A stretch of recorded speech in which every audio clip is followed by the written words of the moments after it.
Et voilà. 1, 2, 1, 2. Bon matin.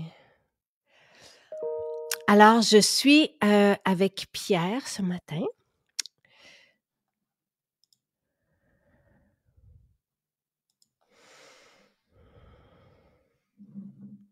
Et on va vous parler, des produits naturels.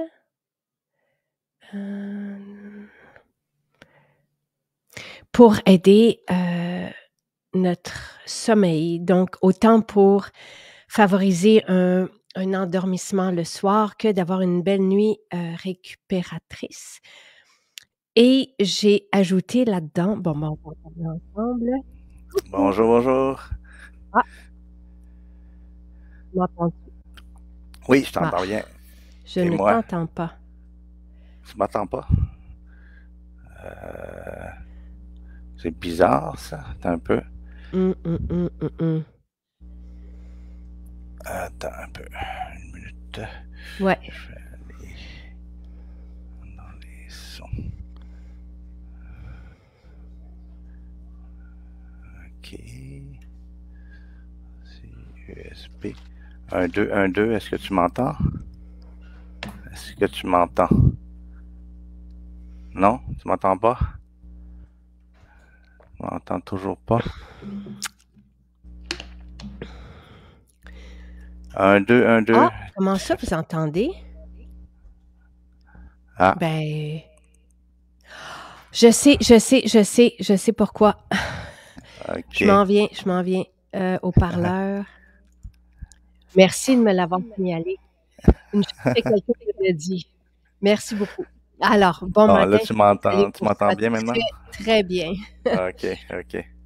Désolée. Non, c'est correct. C'est les aléas de la Mmh, technologie, n'est-ce pas? Voilà. Bon, mais je suis contente, tout se passe bien. Ça va? Oui, ça va bien, ça va bien. J'ai bien dormi. D'ailleurs, c'est ça, c'est ça le thème aujourd'hui, le Ouais. sommeil. Puis j'ai essayé de porter plus attention à mon sommeil, mais tu sais quoi le problème? Je m'endors. Donc, tu es comme moi, tu dors bien, Pierre. Tu Oui, pas, oui, oui, ça va bien. Même que c'est ça, ma conjointe me dit que je dors très profondément, là. Elle me touche, puis je me réveille pas. Puis je vais tout expliquer ça un peu, là, aujourd'hui. Oui, oui, mais c'est pas le cas pour tout le monde, tu sais Non, et non. de même, tu sais, que le c'est difficile de plus en plus pour les jeunes aussi de Ouais, ouais. s'endormir. Ouais, ouais. Puis il y a des facteurs, en tout cas, je vais y revenir, là. Mais écoute, j'aimerais partager un peu comment est organisé le sommeil, puis quelles sont les différentes phases et leur rôle, là. Je pense que c'est important pour comprendre aussi les suppléments, comment ils fonctionnent. Fait qu'on a des cycles de sommeil, hein. On a un sommeil lent, puis un sommeil en fait paradoxal qu'on appelle là, le fameux rapid eye movement, les mouvements dans la période où on rêve. Je vais y revenir. Ça, c'est la dernière phase du sommeil, mais la première phase, c'est un sommeil plus lent. Et il y a 3 phases. La première, c'est le sommeil léger, qui est une transition entre l'éveil et le sommeil. Alors, les muscles commencent à se détendre, le cœur commence à ralentir, les poumons, le rythme respiratoire aussi ralentit, et puis ça nous permet de relaxer puis de commencer à tomber. Et le prochain, c'est voyons, la période N2. Alors, c'est N1, N2, N3. Puis le numéro 2, si on veut, c'est le sommeil léger stable. Donc ça dure, le premier dure juste quelques minutes. Le sommeil léger stable, ça représente environ la moitié du temps de sommeil. Donc ça, c'est la OK. période pas mal fréquente. Et là, il y a des mécanismes qui protègent contre le réveil. On appelle ça des filtres sensoriels. Donc, les bruits, les mouvements, notre cerveau atténue sinon on se réveillerait Intéressant. brusquement, Ouais. tout ça. Et puis, c'est la période où il y a une consolidation de la mémoire et un traitement de l'information par le cerveau.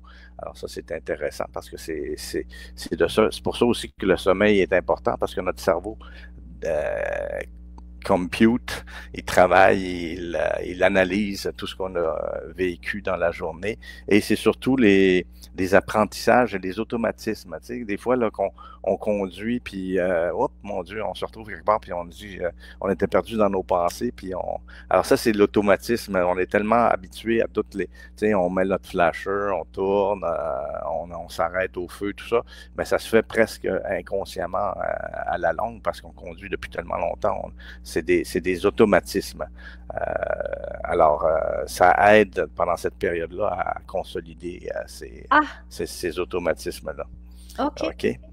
Et vient ensuite la N3 qui est le sommeil profond, et ça, c'est le plus réparateur. C'est là vraiment où les muscles se détendent encore plus, la fréquence cardiaque et respiratoire diminue, et c'est là où il y a la récupération physique, la réparation des tissus et le renforcement du système immunitaire.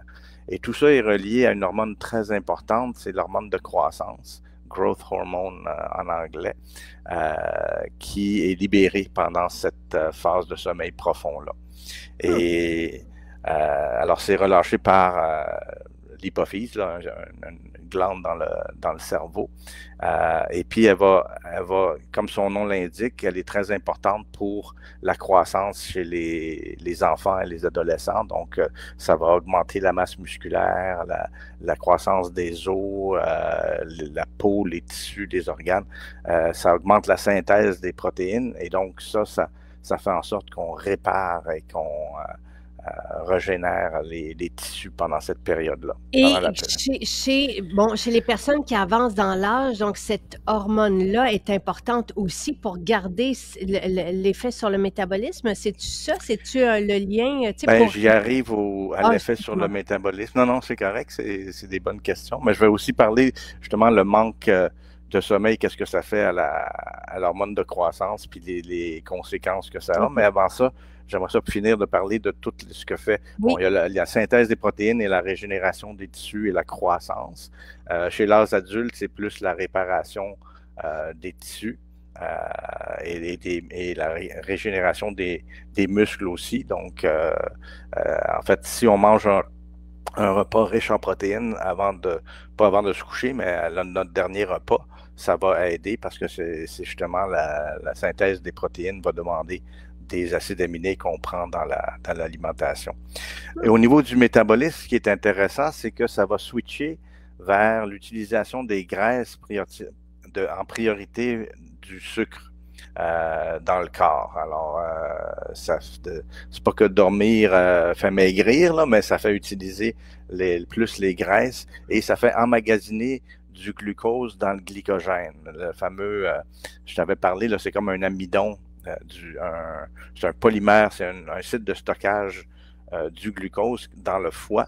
Le foie, là, il peut fournir jusqu'à 24 heures de glucose si on jeûne, par exemple. On va aller chercher ces réserves-là. Puis c'est intelligent pour le corps de faire les réserves pendant qu'on dort parce qu'on ne bouge pas, on n'utilise pas le glucose. Donc, encore une fois, ça me fascine toujours Oui. comment le corps est bien fait. Donc, pendant qu'on se repose, on dépose du sucre dans le foie pour des réserves et on utilise plutôt les graisses pendant ce temps-là comme source d'énergie. Et ça aide aussi le cerveau. L'hormone de croissance stimule aussi la croissance ou la division et la multiplication des cellules du système immunitaire. Donc, c'est ça qui renforce le système immunitaire. Encore une fois, on se repose, on rebâtit notre corps, on répare, on régénère notre corps et on prépare notre système immunitaire aussi. Il y a un effet neuroprotecteur, donc ça permet aux neurones de mieux survivre et mieux être plus fonctionnels pendant le sommeil aussi. Et le dernier, non le moindre, ça aide à la formation du collagène pendant qu'on dort aussi. Ah! Alors, tous ces... Donc, on fait tous les liens, là, oui, tu sais, les phrases qu'on entend sur l'importance du sommeil, tout Ouais. vient d'être résumé, j'aime ça. Et puis, justement, si on manque de sommeil, bien évidemment, on va avoir moins d'hormones de croissance qui va être produite.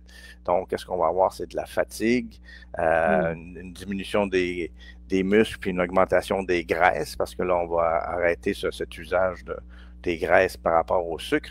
Et effectivement, un des facteurs de risque de l'obésité, c'est le manque de sommeil. Donc, ça fait engraisser. Il y a aussi l'affaiblissement du système immunitaire qu'il ne faut pas négliger. Quand on dort moins bien, on va être probablement plus susceptible aux infections. Et finalement, et ça c'est commun, on le sait nous-mêmes, quand on dort moins bien, on a des troubles de l'humeur. On est un peu grognon, moins... Alors, tout ça entre dans le package, là. Okay. Et finalement, je voulais parler du sommeil paradoxal que j'ai mentionné. Donc, il y avait l'hormone de croissance était dans la phase 3 initiale, là, N1, N2, N3, donc le sommeil profond, réparateur, régénérateur et bâtir le système immunitaire. Puis dans le sommeil REM, REM, c'est pour Rapid Eye Movement. Effectivement, c'est l'activité cérébrale part, c'est presque comme l'état éveillé. C'est là que viennent les rêves et il y a beaucoup de consolidation de tout l'aspect mémoire et les fonctions exécutives et tout ça, la mémoire émotionnelle et procédurale, les procédures et tout ça. Donc, c'est comme si notre cerveau, pendant les rêves, là, il est en train de consolider tous les éléments qu'il a besoin pour être bien fonctionnel. Et il y a du développement neuronal aussi. Et c'est fait intéressant, il y a une paralysie quasi totale parce que ça va empêcher, si on rêve, ben, puis qu'on n'arrêtait pas les mouvements, ben on agirait nos rêves, si tu veux. Hein. Donc, ben, des fois, même ça arrive. C'est rare, là, mais généralement, il y a une inhibition des mouvements musculaires pour ne pas agir nos rêves. Donc, voilà un petit peu. Et c'est intéressant parce que là, les cycles, on a ce cycle-là, donc le sommeil lent, le sommeil léger, pardon, le sommeil léger stable et le sommeil profond, donc la première phase, et les REM, donc quand on rêve. Ça, c'est un cycle qui dure environ 90 minutes et il se répète 4 à 6 fois dans une nuit. C'est ça. Ouais. OK, donc on passe du 2 au 3. Ben, de 1, 2, 3. On reprend toujours REM, à 1. Oui. Okay. Oui, ben, c'est vrai que quand on s'endort, effectivement, on ne se réveille pas, ben, des fois, pour aller à la toilette. Mais effectivement, il y a des phases, donc on est plus susceptible à se réveiller pendant la fin du cycle.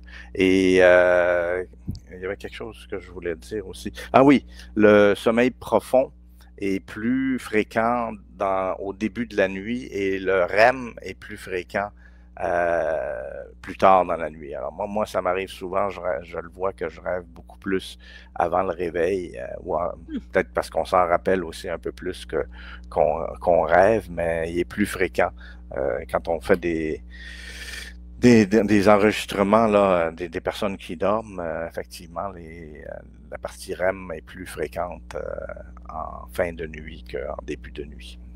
Alors, bon, et pourquoi, est-ce que tu sais pourquoi il y en a, il y a les facteurs là, pour bien s'endormir qui sont importants, puis je suis certaine que tu vas pouvoir en parler, mais sais-tu pourquoi il y en a qui se réveillent la nuit et qui se réveillent à des heures fixes?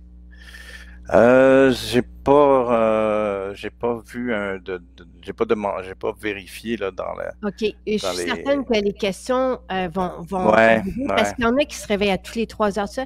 Et je sais que la médecine, l'approche chinoise, là, de la médecine traditionnelle chinoise, fait des liens avec les organes. Mais moi, Hmm. je les connais pas, ces liens-là. Ah, mais je vais explorer ça peut-être Peut-être qu'on pourrait davantage. fouiller, ouais. Mm. Ouais, ouais, ouais. Moi, je me suis attardé plus à la physiologie. Ben, comme il y a des cycles, probablement qu'il y a des fenêtres quand on revient à la fin du REM, si on revient proche du N1, on est dans un sommeil plus léger. Là, on peut effectivement se réveiller par des bruits ou ou l'envie d'aller à la toilette, par exemple. Mais ça va être intéressant. Je Ouais, ne sais pas où est-ce qu'on peut aller trouver ces informations-là par rapport à la médecine chinoise, parce que je sais qu'il va y avoir des liens avec le foie, par exemple, avec ouais, ouais. le travail de différents organes. Donc, à suivre, voir si on peut trouver. Oui, ça serait intéressant de savoir. Tu vois, Caroline qui dit, je me réveille toujours vers 3h30. Je sais, OK. mon chum, tu sais, il y avait toujours une heure spécifique puis jusqu'à temps qu'il se mette au magnésium, là, tu sais, puis Hmm.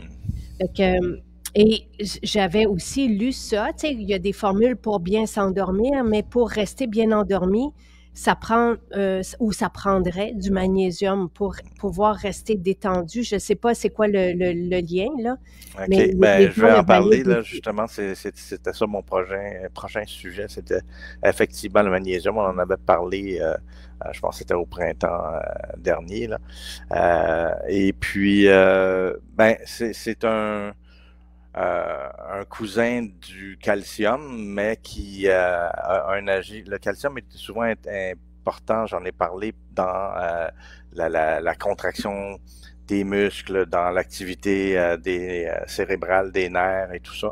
Le magnésium a tendance à plutôt calmer. Hein. Le calcium est important pour la fameuse les raccourcissements des Mhm. fibres musculaires que j'avais. Donc, l'enzyme qui raccourcit a besoin de calcium, mais le magnésium a tendance à déplacer. Vu que c'est son cousin, il va prendre sa place, mais il donne pas les mêmes fonctions. Donc, il a tendance à relaxer les muscles. Ça, c'est un point important donc pour un bon sommeil parce qu'on a vu qu'on a une relaxation musculaire. Ça aide aussi au niveau du système nerveux central à relaxer les nerfs aussi parce que Ah, ils vont se loger dans les canaux qui laissent rentrer ou sortir le calcium, mais ça passe moins bien, puis ça bloque. En tout cas, ça antagonise beaucoup le calcium. donc c'est normal que, tu sais, pour être bien et se détendre, le magnésium influence à ce niveau-là. Et il y en a beaucoup, tu sais, qui avaient des jambes sans repos, des crampes aussi, des Mhm. trucs, et c'est le magnésium qui fait une différence. Donc, c'est logique par rapport à ce que tu viens de dire. Oui, oui. Puis, dernier point, c'est que le magnésium agit sur un enzyme qui est la dernière enzyme pour la production de la mélatonine. On va en parler tout de suite Ah, après. Donc, le magnésium aide à la formation, à la production de mélatonine. Donc, on va expliquer comment ça fonctionne dans un instant.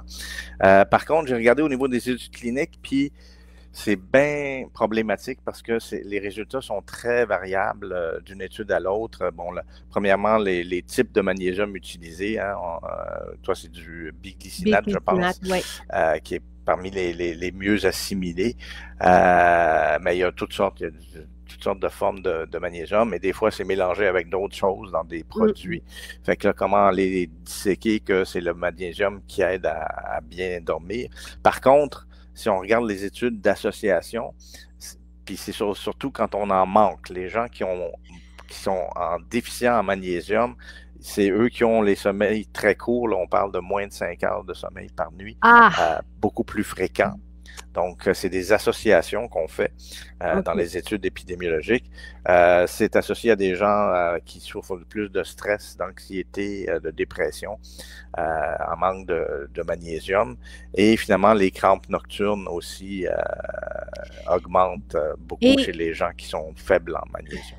et c'est une roue, j'allais dire vicieuse, parce que lorsqu'on est stressé, on perd du magnésium.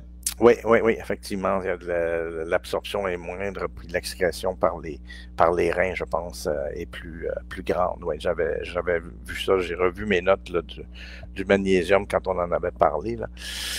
Et Donc, puis, attends, juste pour être bien ouais, clair, on ne peut pas dire que le magnésium aide à bien à passer une belle nuit, sauf que les personnes qui n'ont pas de belles nuits ou qui se réveillent et qui ont des nuits courtes ou qui se réveillent manquent de magnésium. ouais, c'est ça, c'est ça. Ben, en fait, c'est juste qu'il y a trop de variabilité dans Mm, les études mm, pour. Il y a des tendances, mais probablement, alors moi, ce que j'ai noté, c'est que probablement aussi que la variabilité vue dans les études cliniques, c'est que les gens qui réagissent le mieux sont ceux qui sont les plus pauvres en magnésium. Tu comprends? Fait que quand on choisit des gens, ben on fait pas leur.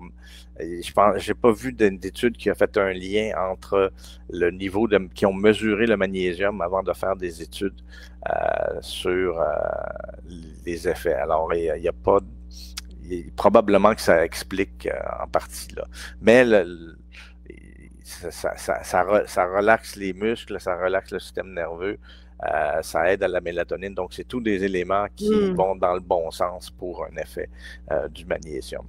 Parlons-en de la mélatonine, justement. Alors, ça, c'est très intéressant. C'est produit par une glande qui s'appelle la glande pinéale. Et sa production est réglée par le cycle lumineux.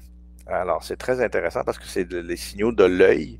Donc, la lumière qui vient dans l'œil envoie des signaux dans le cerveau. Ça, pour la vision, on en a besoin. C'est le cerveau c'est l'œil qui perçoit, mais c'est le cerveau qui voit, en quelque part.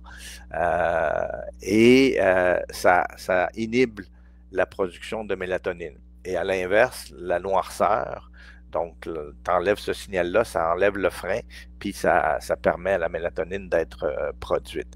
Donc, c'est un facteur qui est très important dans la fameuse horloge biologique, hein, le rythme circadien qu'on appelle. La mélatonine joue un rôle très important pour dire au corps, quand justement il n'y a plus de lumière, c'est le moment de dormir. Alors, je ne sais pas, là, chez les animaux qui sont nocturnes, il faudrait que j'aille voir, là. Peut-être que c'est inversé ou il y a quelque chose qui joue pour Mhm. bouger plutôt la nuit puis dormir dans le jour, là. Mais ça, Ouais. faudrait que j'aille fouiller, là. Ce que fait la mélatonine, ben, ça va raccourcir le temps d'endormissement, donc le fameux stade N1 va être raccourci.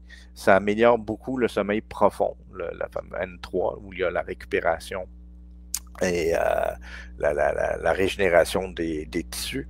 Et ça va stabiliser aussi le sommeil REM, donc le sommeil qui est vraiment les rêves, mais aussi le traitement de l'information et la mémoire émotionnelle et procédurale. Donc, c'est très intéressant parce que ça, c'est comme si pendant les rêves, oui,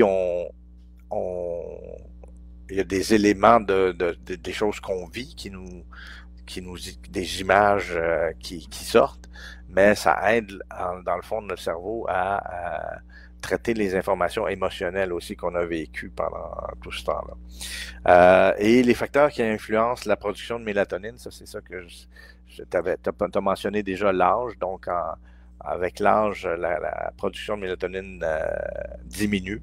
C'est pour ça que les personnes âgées ont plus de troubles de sommeil ou des nuits plus courtes, dorment moins que. Alors, c'est tout à fait normal. Ça fait partie de la décroissance C'est des choses. normal, mais est-ce que ça serait bien d'avoir des nuits plus longues ou c'est correct qu'on ait des nuits courtes quand on avance dans le temps? Oui, ça, c'est une bonne question. Je note, j'ai plein de questions, fait que je les note Ouais, en même ouais, temps ouais, pour qu'on ouais, puisse y répondre ouais, ouais, ouais. vendredi. Oui, je vais fouiller plus pour cet aspect-là. En tout cas, connaissant plusieurs personnes, ça ne semble pas. Ça dépend des gens, mais il y en a que Mm. certains que la nuit plus courte, ça les affecte pas, et d'autres que ça les affecte. Alors, je dirais pour ceux qui sont plus sensibles aux effets du raccourcissement du sommeil des nuits, euh, là, ça serait peut-être Il faudrait intéressant. voir avec la santé mentale et cérébrale, tu sais, voir Ouais, ouais, aussi, ouais. parce que des personnes qui se réveillent souvent, tu sais, sont pas bien là-dedans, là. Moi, c'est celles que je regarde autour de moi, là, qui, tu sais, qui sont Mhm. réveillées, ils sont pas heureuses ou de se réveiller autant de fois. Puis Hmm. il peut y avoir en tout cas, à fouiller pour la santé cérébrale là-dedans, là. Ouais, ouais, ouais, ouais.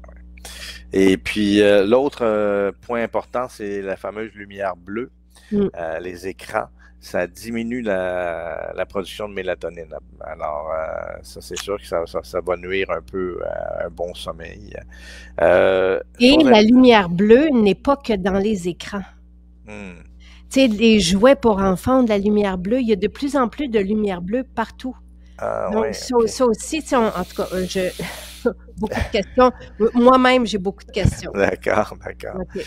L'autre chose, c'est que la mélatonine, elle est produite à partir du tryptophane, qui est un acide aminé qui est ensuite transformé en sérotonine, et ensuite c'est la sérotonine qui est transformée en En mélatonine. mélatonine. OK. Alors, l'alimentation riche en tryptophane, on parle des bananes, des Pistache. noix, ouais, les noix, voyons, le lait et la dinde aussi en contiennent tous pas mal.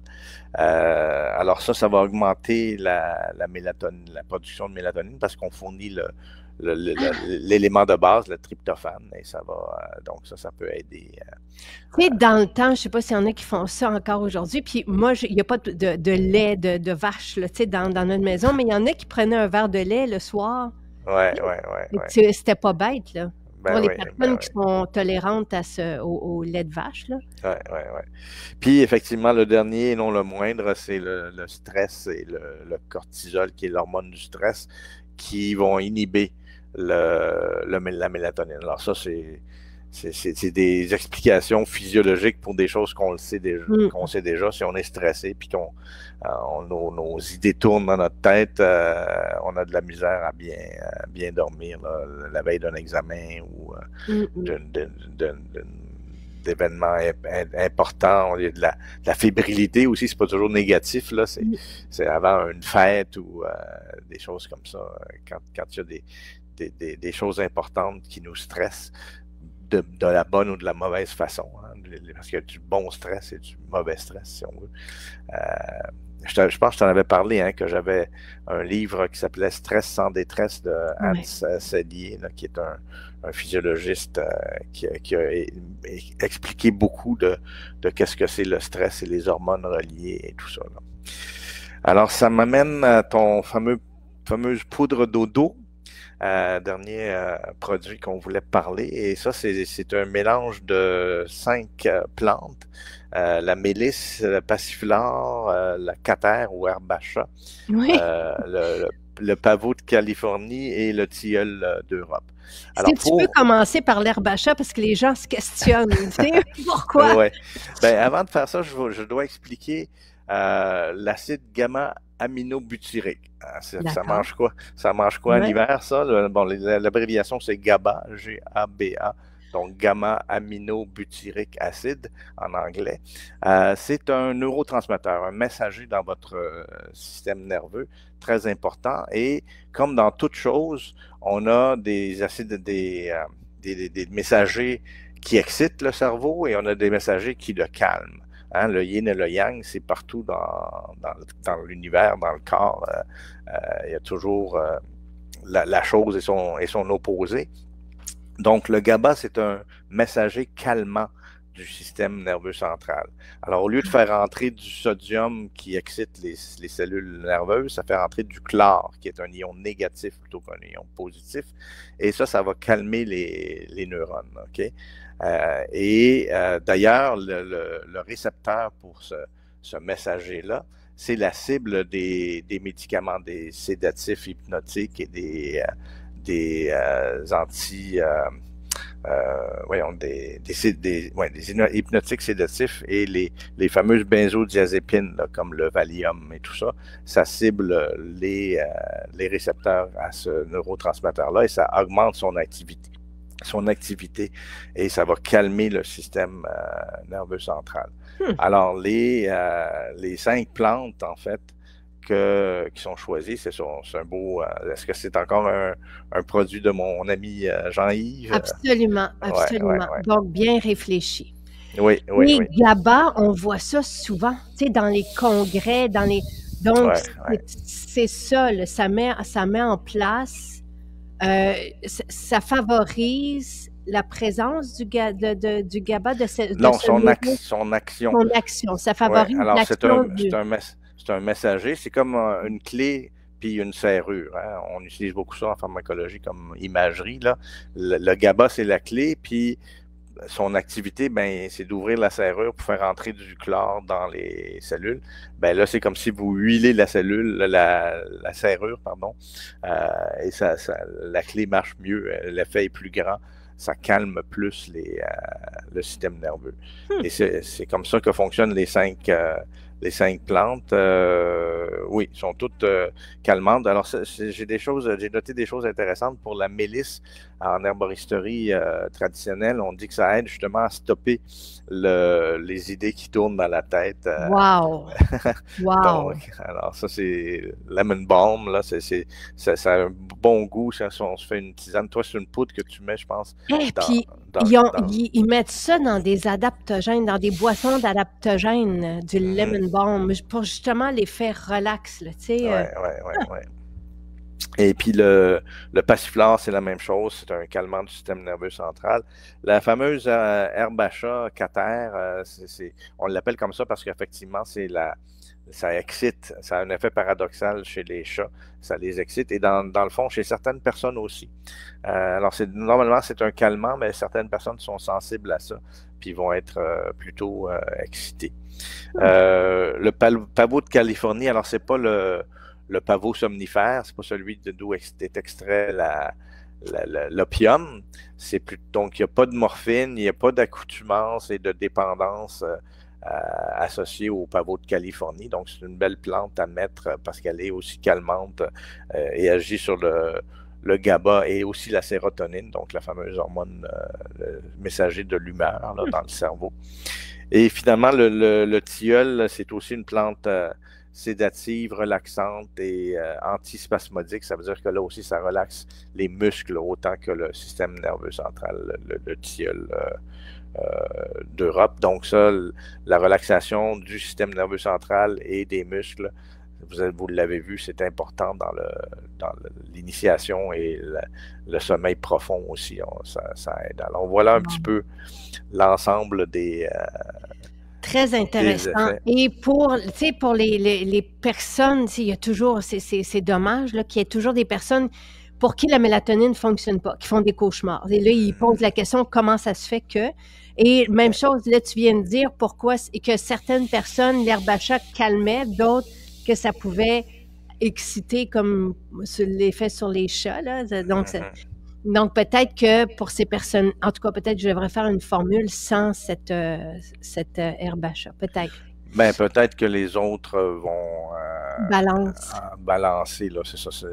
Ben, en tout cas, je ne sais pas les proportions, je ne les ai pas regardées là, attentivement dans la formule, là, mais généralement, c'est 5 plantes vraiment. Il y en a d'autres aussi, là, la valériane est aussi une plante.